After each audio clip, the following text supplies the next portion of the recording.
Viewers, എന്തൊക്കെയാണ് വിശേഷം? എല്ലാവർക്കും സുഖമാണോ? ഞാനിവിടെ സുഖമായിട്ടിരിക്കുന്നു. നമ്മുടെ പുതിയൊരു വീഡിയോയിലേക്ക് എല്ലാവർക്കും സ്വാഗതം. നമ്മുടെ ചാനൽ ആദ്യമായിട്ട് കാണുകയാണെന്നുണ്ടെങ്കിൽ ഒന്ന് സബ്സ്ക്രൈബ് ചെയ്ത് സപ്പോർട്ട് ചെയ്ത് കൂടെ കൂടിക്കോട്ടോ. ഇന്നത്തെ വീഡിയോയിൽ ഞാൻ പറയാൻ കൊണ്ട് പോകുന്നത് എൻ്റെ കുഞ്ഞിൻ്റെ ഫസ്റ്റ് 2 months ആണ്. ഒന്നാമത്തെയും രണ്ടാമത്തെയും മാസത്തിൽ സംഭവിച്ച കാര്യങ്ങൾ, ഹോസ്പിറ്റലിൽ നിന്ന് വന്നിട്ടുള്ള കാര്യങ്ങൾ, അങ്ങനത്തെ കുറച്ച് കാര്യങ്ങളാണ് ഇന്നത്തെ വീഡിയോയിൽ പറയാൻ കൊണ്ട് പോകുന്നത്. ഏപ്രിൽ 4-ാം തീയതിയാണ് എൻ്റെ ഡെലിവറി കഴിഞ്ഞത്. 10:15 ഡെലിവറി. അത് കഴിഞ്ഞ് ഒരു കുഞ്ഞിന് പാല് കൊടുക്കാനെ കൊണ്ട് ആ സമയത്ത് അവരെന്ന് പറഞ്ഞു. അപ്പം നമുക്ക് അന്നേരം മിൽക്കൊന്നും ഇല്ല, ആ ഒരു പ്രൊഡക്ഷൻ ഒന്നും തുടങ്ങിയിട്ടില്ലായിരുന്നു. അപ്പം എന്താണെന്നറിയില്ല, കുഞ്ഞിനെ കൊണ്ട് സഖ്യ ചെയ്യിപ്പിച്ചു. അത് കഴിഞ്ഞിട്ട് എന്നെ റൂമിലോട്ട് മാറ്റി. അധികം നേരം ലേബർ റൂമിൽ അങ്ങനെ കിടത്തിയൊന്നുമില്ല. റൂമിലോട്ട് മാറ്റി കുഞ്ഞിനെ കൊണ്ടുപോയി കുറച്ച് ചെക്കപ്പ് കാര്യങ്ങൾ അങ്ങനെ എന്തൊക്കെ ചെയ്യാനൊക്കെ കൊണ്ടുണ്ടായിരുന്നു. അപ്പോൾ അതിൻ്റെ കാര്യങ്ങളെല്ലാം കൊണ്ടുവന്നു. അപ്പം ഞാനും കുഞ്ഞും കൂടെ വാർഡിലോട്ട് മാറി. എൻ്റെ ഡെലിവറി നടന്നത് കോട്ടയം മെഡിക്കൽ കോളേജിൽ വെച്ചാണ്. എന്നിട്ട് ഞങ്ങൾ റൂമിലോട്ട് മാറി. ആദ്യത്തെ ദിവസം എനിക്കങ്ങനെ വലിയ പാലൊന്നും ഇല്ലായിരുന്നു. കുഞ്ഞ് സഖ്യയും എന്നിരുന്നാൽ പോലും അങ്ങനെ പാലൊന്നും കുറച്ച് 1-2 തുള്ളി അങ്ങനെയൊക്കെ ഉള്ളായിരുന്നു. അങ്ങനെ വലുതായിട്ട് പാലൊന്നും ഇല്ലായിരുന്നു. പിന്നെ കുഞ്ഞ് സഖ്യ ചെയ്താലേ കൂടുള്ളൂ എന്നൊക്കെയല്ലേ പറയുന്നത്. അപ്പം കുഞ്ഞ് സഖ്യ ചെയ്യുമായിരുന്നു. ആദ്യത്തെ അങ്ങനത്തെ പാല് കാര്യങ്ങളൊന്നും ഇല്ലായിരുന്നു. അത് കഴിഞ്ഞിട്ട് ഡോക്ടർ എനിക്ക് പാലുണ്ടാവാനെ കൊണ്ടുള്ള ഒരു പൊടി, അതെല്ലാ ഗർഭിണികൾക്കും കൊടുക്കുന്നതാണ്. കാരണം ഫസ്റ്റ് ഡെലിവറിയിൽ നമുക്ക് ആദ്യത്തെ ദിവസമൊന്നും പാലൊന്നും കാണില്ല. രണ്ടാമത്തെ ഡെലിവറിയിൽ ഉണ്ടാകുമെന്ന് എനിക്കറിയില്ല, കാരണം എൻ്റെ ഫസ്റ്റ് ഡെലിവറിയാണ്. ഡോക്ടർ പാലുണ്ടാവാനെ കൊണ്ടുള്ള പൊടി എഴുതി തന്നു. അത് പാലിനകത്തോ അല്ലെന്നുണ്ടെങ്കിൽ വെള്ളത്തിനകത്തോ കലക്കി കുടിക്കാനെ കൊണ്ട് പറഞ്ഞു. ആദ്യത്തെ ദിവസം വൈകുന്നേരം കുഞ്ഞ് നല്ലതായിട്ട് കരച്ചിലൊക്കെ ഉണ്ടായിരുന്നു. രണ്ടാമത്തെ ദിവസം അങ്ങനെ തന്നെ പകൽ സമയങ്ങളിലൊക്കെ കുഞ്ഞ് നന്നായിട്ട് കരയുന്നുണ്ടായിരുന്നു. അപ്പോൾ കുഞ്ഞിന് പാല് കിട്ടാനായിട്ടായിരിക്കും കുഞ്ഞ് കരഞ്ഞത് എന്ന് എനിക്ക് തോന്നുന്നു. കാരണം എനിക്കിപ്പോൾ അത് ഓർക്കുമ്പോൾ ഭയങ്കര വിഷമം. കാരണം കുഞ്ഞ് അതിന് വിശന്നിട്ടാണല്ലോ കരഞ്ഞെന്ന് ഓർക്കുമ്പോൾ ഭയങ്കര മനസ്സിനങ്ങ് വിഷമമാണ്. പിന്നെ അത് കഴിഞ്ഞ് ഞാൻ ആ പൊടി കലക്കി കുടിച്ചു കഴിഞ്ഞ് എനിക്ക് ദൈവം സഹായിച്ച് പാലായി. പിന്നെ കുഞ്ഞിന് പാല് കൊടുക്കാണ്ട് കൊണ്ട് ആ ഒരു 2 ദിവസം കൊണ്ട് 3 കിലോ ഉണ്ടായിരുന്ന കുഞ്ഞ് 2,700 അത് കഴിഞ്ഞ് 2,500. ആ ഒരു ഇതൊക്കെ എനിക്ക് ഭയങ്കരമായിട്ട് വിഷമം ഉണ്ടാക്കിയത്. കാരണം എൻ്റെ കുഞ്ഞ് 3 കിലോ ഉണ്ടായത് ഇത്രയും കുറഞ്ഞല്ലോ എന്നുള്ളൊരു ഇത്. അത് കഴിഞ്ഞ് ഞങ്ങൾ 3 ദിവസം കഴിഞ്ഞ് വീട്ടിൽ വിട്ടപ്പോൾ അവിടുന്ന് വിട്ടത് എനിക്ക് കാൽസ്യത്തിൻ്റെയും അയണിൻ്റെയും കുറച്ച് ഗുളികകൾ തന്നു. അതുപോലെ തന്നെ കുഞ്ഞിന് വൈറ്റമിൻ D3 ആ ഒരു സിറപ്പും തന്നു. അപ്പോൾ വൈകുന്നേരം കൊടുക്കാനെ കൊണ്ടെന്ന് പറഞ്ഞ് തന്നു. അങ്ങനെ വീട്ടിൽ വന്നതിന് ശേഷം ഞാൻ കുഞ്ഞിന് വൈകുന്നേരം ഇത് കൊടുക്കും. അത് കുഞ്ഞ് വീട്ടിൽ വന്ന് പാല് കാര്യങ്ങളൊക്കെ കുടിക്കുന്നുണ്ട്, കുഴപ്പമൊന്നുമില്ല. ഇങ്ങനെ പോയി. അങ്ങനെ ഭയങ്കര കുഞ്ഞല്ലേ. പുക്കിളിൻ്റെ കാര്യത്തിലോട്ട് വരുവാണെന്നുണ്ടെങ്കിൽ 12 ദിവസം കഴിഞ്ഞപ്പോൾ കുഞ്ഞിൻ്റെ പുക്കിൾ കൊഴിഞ്ഞു.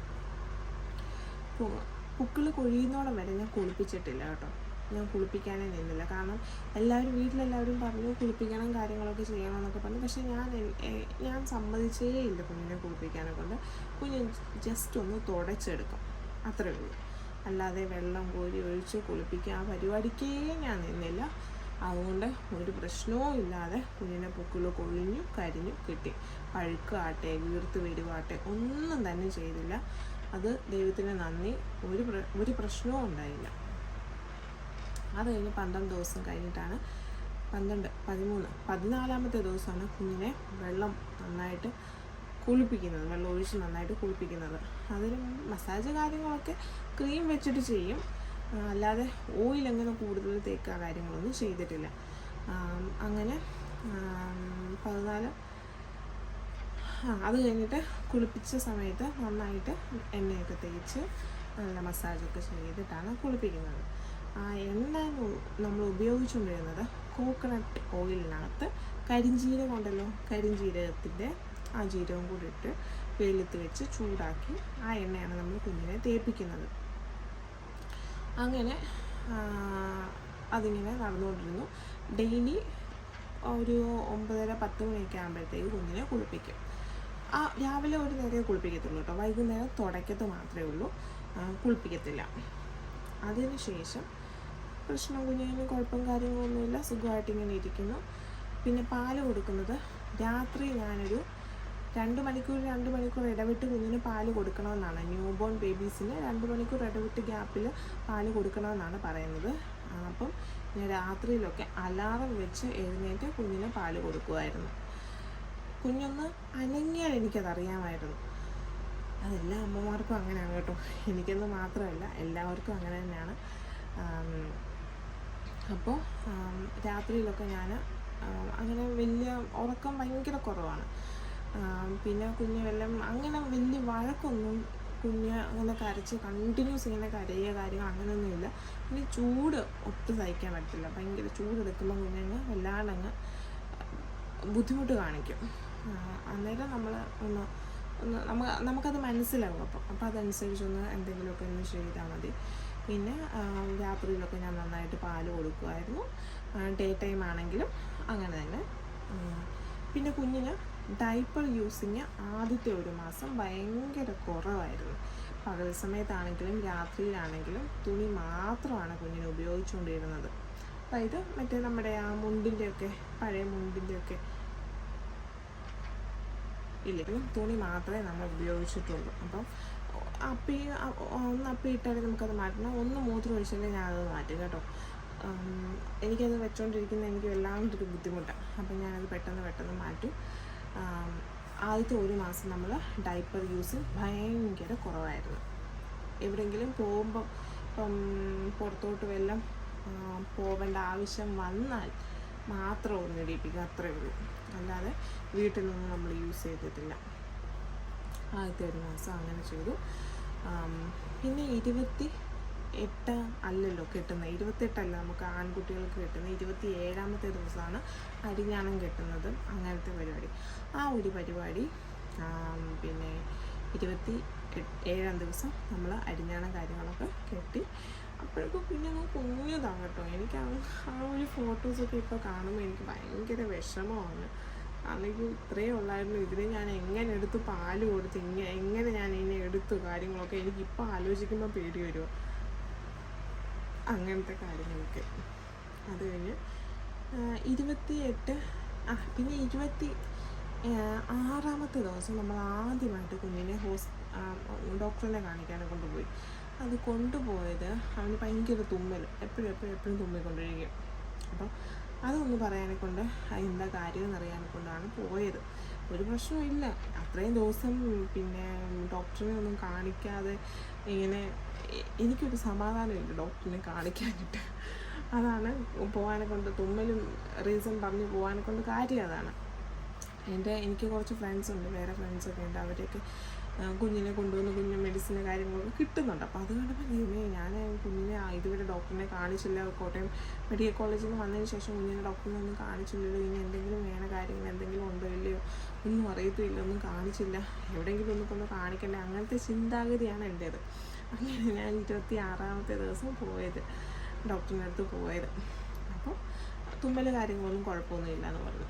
അത് കഴിഞ്ഞ് 27ാം തീയതി 28 അങ്ങനെ 1 മാസം അങ്ങനെ കഴിഞ്ഞു. 2ാമത്തെ മാസമാണെങ്കിലും 1.5 മാസത്തെ കുത്തിവെപ്പുണ്ടായിരുന്നല്ലോ. ആ ഒരു ഇഞ്ചക്ഷന് ചെന്നപ്പം കുഞ്ഞിന് 3 ഉണ്ടെന്ന് തോന്നുന്നു കുത്ത്.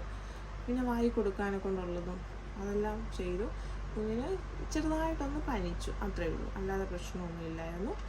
അത് കഴിഞ്ഞിട്ട് കുഞ്ഞിന് പിന്നെ അങ്ങ് ഡോക്ടറിനെ കാണിക്കലായിരുന്നു സത്യം പറഞ്ഞാൽ. അവനങ്ങ് ചുമ വന്ന് ഭയങ്കരമായിട്ട് നല്ല സൗണ്ടിൽ ചുമയ്ക്കുന്നു. അപ്പോൾ ഞാൻ പെട്ടെന്ന് ഡോക്ടറിനെ കാണിക്കാൻ പോയി.